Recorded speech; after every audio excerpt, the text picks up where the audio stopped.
Hey, Meg, I see you there in the kitchen. Oh, God, Meg, they know you're there. Quick, scrape that mustard off. Use the other mustard. I think they're making a sign to tell us something. What it is, guys? It's your boy BlastphamousHD. Y'all done sent me a compilation video of all the times Meg has been getting bullied and beaten. By whom, you may ask? None other than her own Faja. More than 11 episodes where Peter Griffin was a terrible father to Meg. In Tales of a Third Grade Nothing, Peter is desperate to become an executive at his work. A little too desperate. At first, he's smart about it, cleaning his office. But of course, this dumbass takes it to an unnecessary level. Griffin, what the hell is this? It's a robot that I built to save this company money. Oh God, it's harming people. Angry. Oh God, it's got human emotions too. It's using tools. It's learning, Angela. What do you want, Griffin? You see that Anheuser-Busch billboard next to the Children's Hospital? Well, watch this. Oh, God. Griffin, I've got good news. I've seen that you've been working very hard lately. I am recommending you for a promotion. Sit down, Mr. Griffin. We need to talk. Mr. Griffin, all our executives require a high school education. If you want this promotion, you're going to have to go back and finish. This episode is funny, dude. Peter literally goes back to school. It's hilarious. In the end, Peter wins the 3rd grade spelling bee, and while celebrating, he's extra loving to Meg. Our next spelling bee contestant is Omar Mahajarifa something September 11th. All right, Omar, your word is candy. C-A-N-D-Y. Our next contestant is Peter Griffin. Peter, your word is tree. Can you use it in a dirty sentence? I like to bring transient hookers to the old oak tree where I asphyxiate myself at the same time I'm watching them have sex with each other. T-R-E-E, tree. Correct. I did it, Lois! My God, I did it! You sure did, Peter. I'm so proud of you. Way to go, Dad! Yeah, you're a smart fella, Dad. And you're a fart smeller, Meg. Don't worry, That's a Meg. fight. Peter gets some karma. That's This a next fight. episode, A Fistful of No. Meg, is all about Meg, No. but it's barely about Peter. So let's make this section a quick one. Turns out, Meg isn't short for Megan. Mama! What are you doing out of your box? Hey, Megan. Oh, hey, guys. Well, actually, Meg is short for something else. Peter, would you give this to the nurse? Uh-huh. You gonna beat the baby? Robots in disguise. Honestly, Oh. Peter might be onto something. I'm gonna name my son Ultra Instinct Goku. It has a nice ring to it, right? And it totally isn't selfish as This next episode Definitely not slaps. selfish. In Road to Rupert, Peter, as always, is being a dumbass. He loses his license, and it's for the dumbest reason. This man has done a lot of dumb things, but this is up there. Evil Knievel gloves. I bet I could do a wheelie with these. Peter, you can't drive a car over that. You're gonna get hurt.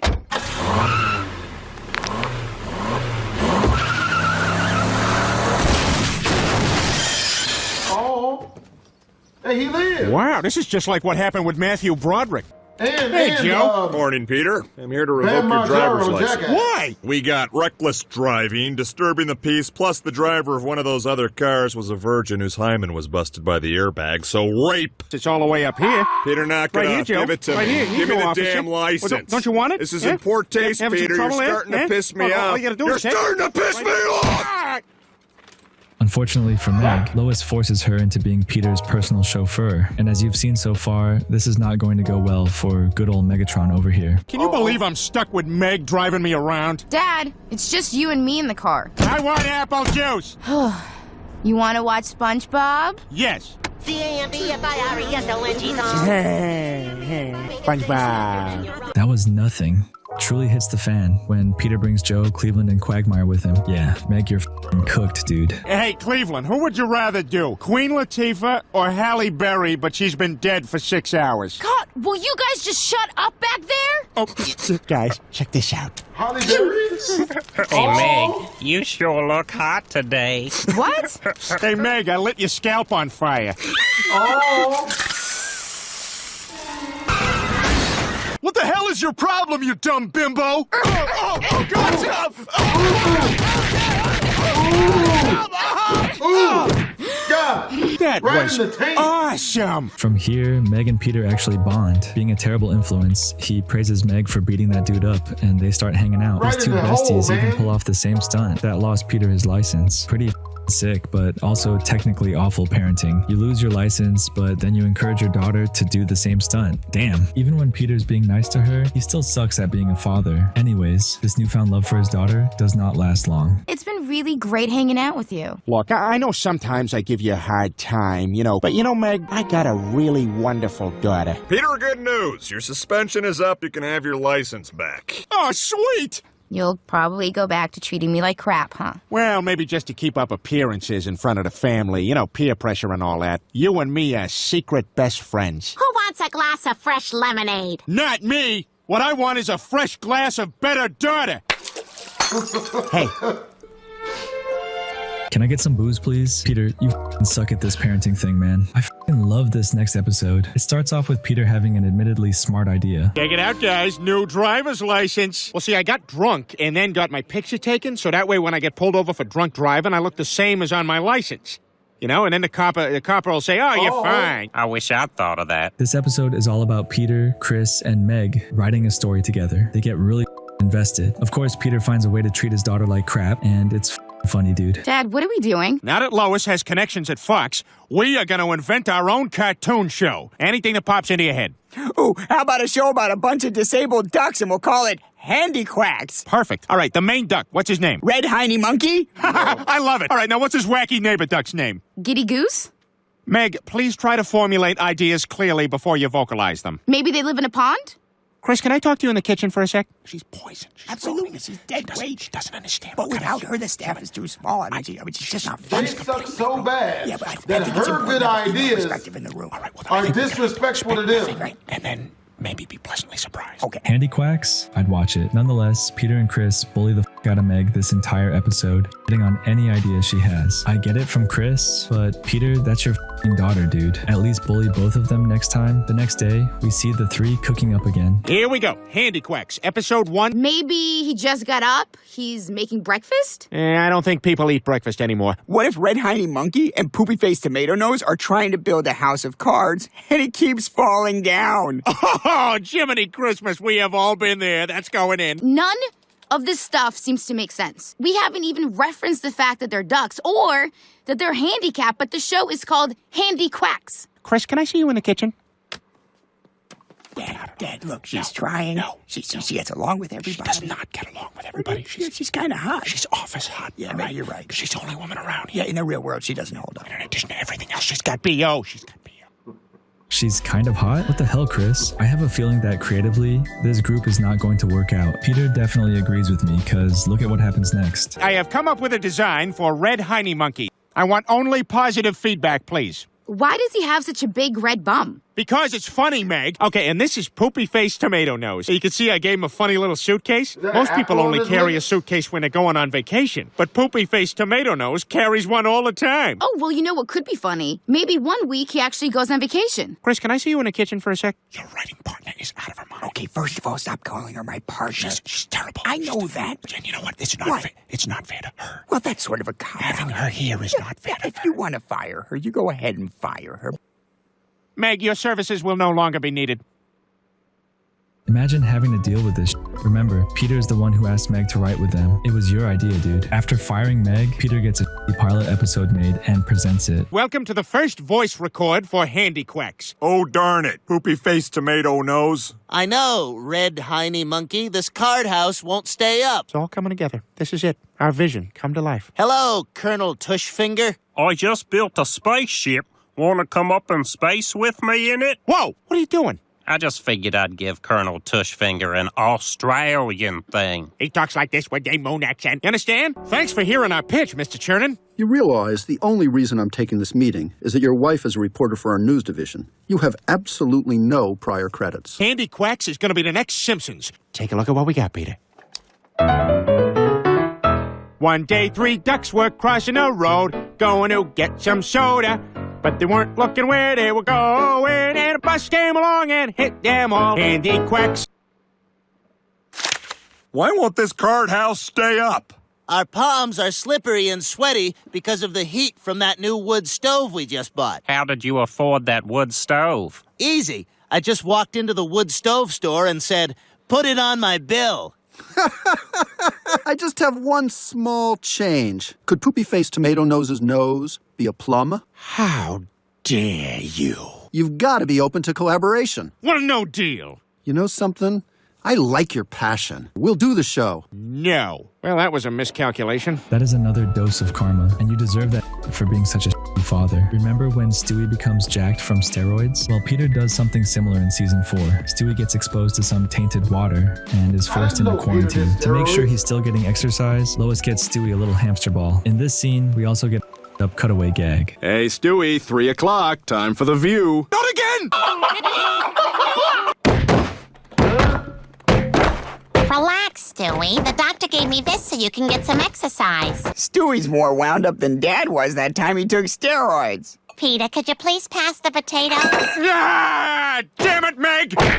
For this next episode, I don't even have to introduce it. I'll let Peter do it for me. Good evening, I'm Diane Simmons. What you shouldn't miss is the Quahog Rodeo coming to the Civic Center this Friday. And for those of you who are handy with a horse, entry spots are still open. Oh, God, this seems like... Too late, Brian. You don't know anything about horses and you're in terrible shape. In this week's TV guide, it says Peter gets more than he bargained for when he joins the rodeo. Well, it's in the guide. Yep, in Dial Meg for Murder, this becomes a cowboy, and his first victim is his loving daughter, Meg.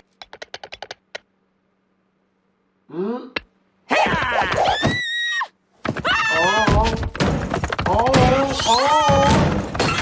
right, Meg, this is only going to hurt for about 3 weeks.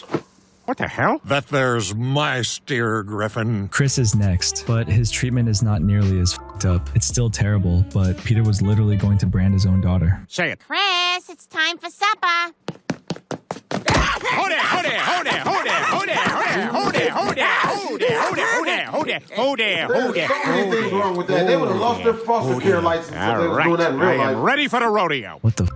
Meg gets her payback, though. Later on in the episode, Meg starts dating a convict named Luke, and when Peter snitches on her, she's put into jail for 3 months. When she comes out, she gives Peter a taste of his own medicine. Meg gets out of jail today. Already? I think we should all go together to pick Meg up. I'm home. You're all my bitches now. Who's the biggest, toughest guy in this house? Well, I don't like to toot my own horn. Oh, shit. Oh, God. No. Oh, my God. My house now, bitch. There better be beer in the fridge. Hey. What the hell are you doing in here? What are you doing with that loofah? Don't worry about it. In our next episode, The Town Aquatic with Steve Zissou, Chris is getting bullied by some douchey kid named Kyle. Peter, despite being a grown-ass man, takes things into his own hands, and this eventually turns him into a monster. Hey there, are you Kyle's parents? Yes. Listen, apparently your son got into a little scrape with my kid. Would you mind if I had a word with your son? Not at all. Hey, I'm Chris Griffin's father. Hey, I'm Chris Griffin's father. Listen, I just want you to know what you did the other day was wrong. What you did the other day was wrong. I'm a dorky, fat numbnuts. Kyle, I said shut up. You're a poop nose.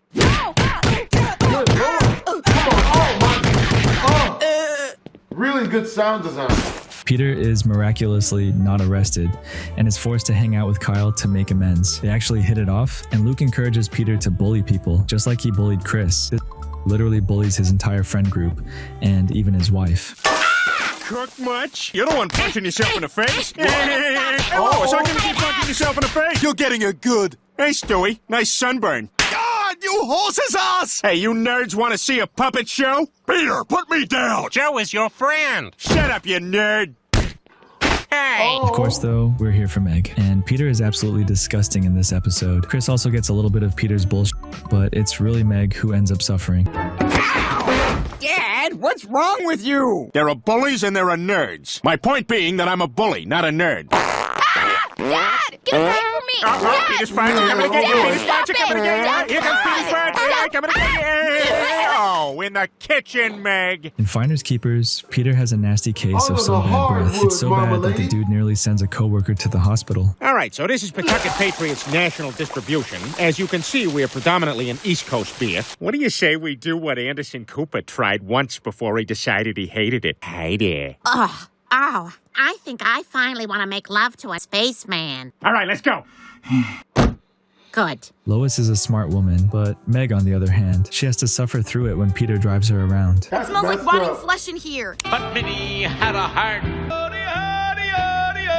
Howdy, howdy, howdy, ho. Heedy, heedy, heedy, hee! That's a fight. You need mouth-to-nose resuscitation?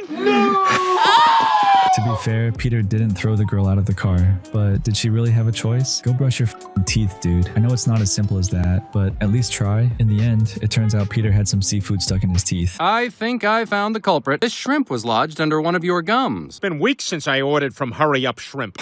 Where the hell is this guy? I ordered that shrimp 2 hours ago. Looks like you should have ordered from Hurry Up Shrimp. On average, Americans spend upwards of 50,000 hours waiting for shrimp over the course of their lives. Why on earth don't these guys just hurry up?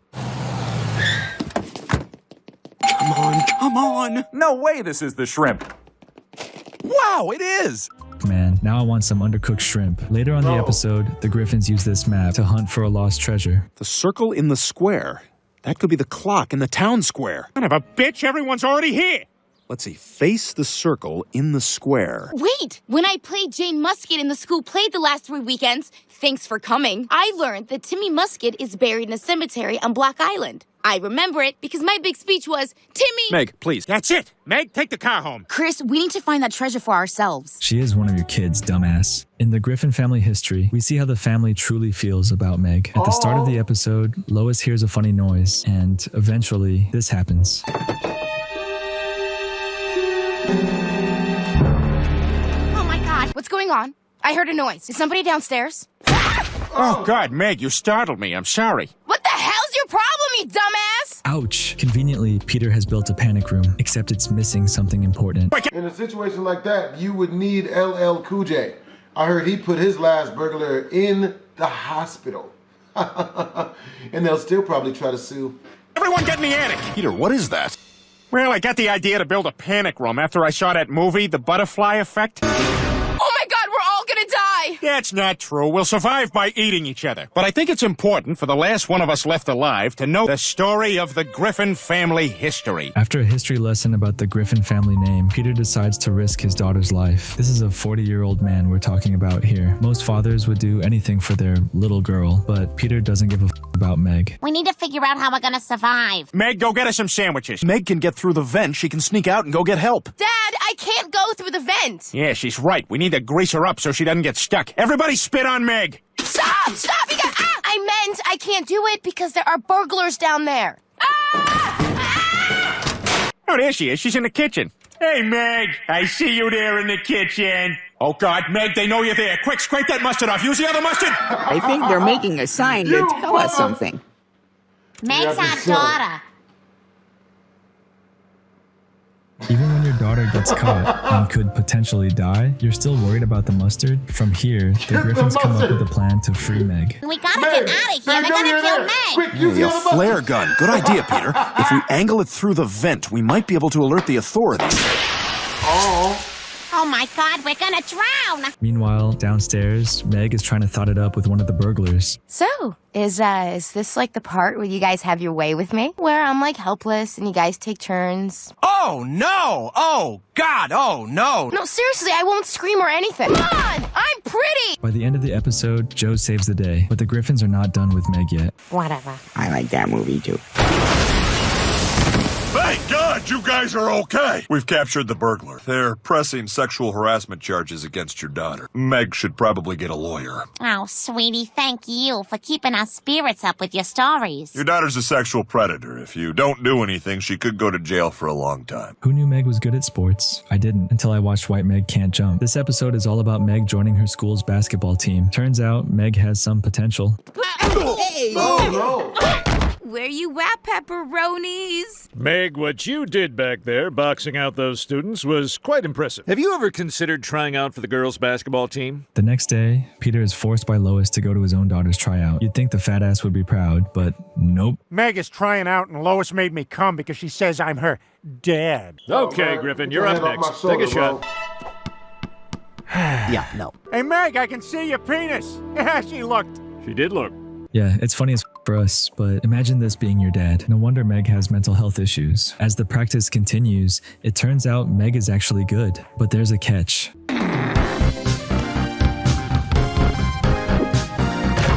What are your feet nailed to the ground? Jump! Hey, Meg, but listen, I think I know what your issue is. You did much better at tryouts, right? Your dad was here. Do you think Dad helps me play better? Each time he heckled you, you played well. I just wanted to prove him wrong. I mean, is Peter really the bad guy in this episode? Yes, he's on his daughter, but it's also making her play better. Is it tough love or bad parenting? I don't know, dude, but it's funny as Hey, Meg, every game you play is a game of horse with that face.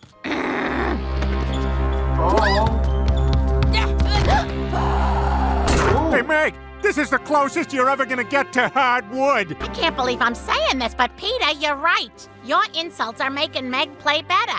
Wow, what a game!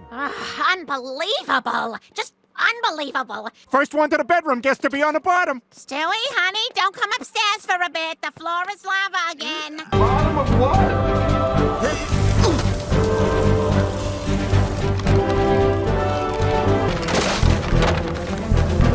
Another lie. That's not deadly lava.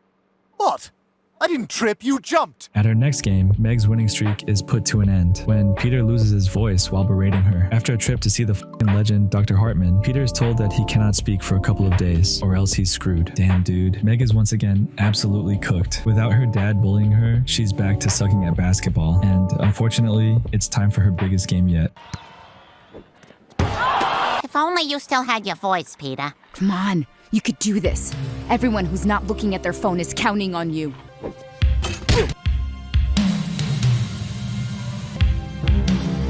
Time out! Dad, you have insulted me every day of my entire life. Well, guess what, you tubby piece of crap? I don't need you. I'm gonna hit this shot without your help, and when I do, I'm gonna experience more glory than you ever have in your entire empty, pathetic life. Shut up, Meg. What did you say? Shut up, Meg. I wish we never had you. And to hear us run away because we're parked illegally at the... Yeah, dude. Can we take a moment to appreciate this beautiful father and daughter relationship? In our next episode, Meg is actually the bad guy. She becomes a born-again Christian and really drinks the Kool-Aid, even trying to convert her family and friends. Let's rewind though, because the beginning of the episode... I cannot stand people that try to push their beliefs on other people, bro. So lame, dude. I can't stand it. Slaps. This is stupid. I'm so bored. Oh my God, what a great costume. Meg, come take your picture with this space alien guy. No, Dad, I don't want to. What a wonderful novelty photo this will make. Hey, how'd you make that awesome mask? It's not a mask. I have the mumps. Well, Meg has the mumps, all right. How is it she was never immunized? Well, it was 1992, and I couldn't be bothered with anything that didn't involve Dan Cortez. It's light, but forcing your daughter to take a picture with a random dude is weird. Not bad parenting, it's just strange. And because of this, you caused your daughter to get a really bad illness. Meg literally blows up like a balloon. Not only did he make her take the photo, but Dr. Hartman also reveals that Peter has never gotten Meg vaccinated. From here, the episode focuses on the family supporting Meg. I don't know if I'd call what I'm about to play supportive, but I'll let you decide for yourself. I know you hate having to be in bed all day, but your father's bringing in the old TV. Peter, what the hell? I don't want to catch the mumps, Lois. Chris, check it out. Jackass number 2.